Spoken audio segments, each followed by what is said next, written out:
ఓం శాంతి. మనము ఆరోగ్యంగా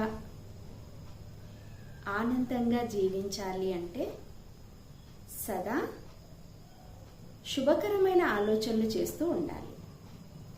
ప్రతి విషయాన్ని పాజిటివ్గా తీసుకోవాలి. పాస్ట్లో జరిగిన విషయాలని పాఠంలాగా అనుకొని ఫ్యూచర్ని బ్రైట్గా ఆలోచించి ప్రతి అడుగు జాగ్రత్తగా వేస్తూ ముందుకు వెళ్తూ ఉండాలి. గతంలో జరిగిన విషయాలు భవిష్యత్తులో మనకి ముందుకు తీసుకొని వెళ్ళడానికి ఆధారం అవుతాయి. టెన్షన్ లేకుండా ఉండడానికి ఆధారం కూడా పదే పదే అనవసరపు ఆలోచనలు చేయకుండా ఉండాలి. మన మనసు మీద అటెన్షన్ పెడితే మన జీవితంలో మనకి టెన్షన్ రాదు. స్నానం చేస్తే దేహం శుద్ధమవుతుంది, ధ్యానం చేస్తే మనసు శుద్ధమవుతుంది.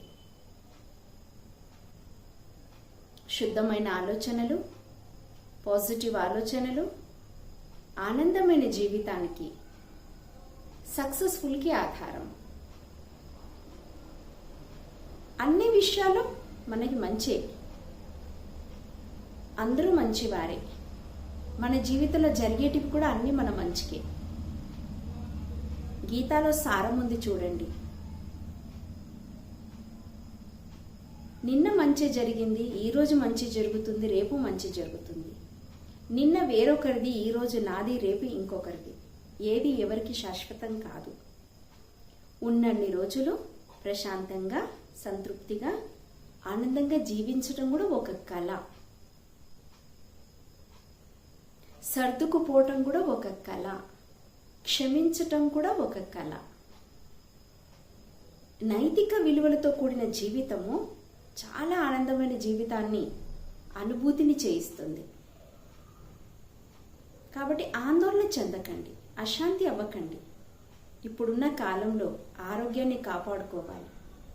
ఆరోగ్యం బాగుంటే ఐశ్వర్యం ఆటోమేటిక్గా వృద్ధి అవుతుంది, అది వృధా పోదు. అందుకే వెనకట అన్నారు చూడండి, ఆరోగ్యమే మహాభాగ్యము అని. మరి ఆరోగ్యం బాగుండాలి అంటే ఆలోచన బాగుండాలి, తినే భోజనం కూడా బాగుండాలి, మనం చేసే స్నేహం కూడా బాగుండాలి. దేహం దేవాలయం మాదిరిగా తయారు చేసుకోవాలి. మనసుని ఒక మూర్తిలా తయారు చేసుకోవాలి. అప్పుడు చూడండి ఎంత సంతోషంగా జీవిస్తాము. ప్రశాంతంగా ఉండాలి. ఏం తీసుకొచ్చామని, ఏం తీసుకెళ్తామని ఉన్నన్ని రోజులు హ్యాపీగా ఉందాం. మన ద్వారా తోటి వారికి కూడా సంతోషాన్ని పంచుదాం. ఓం శాంతి.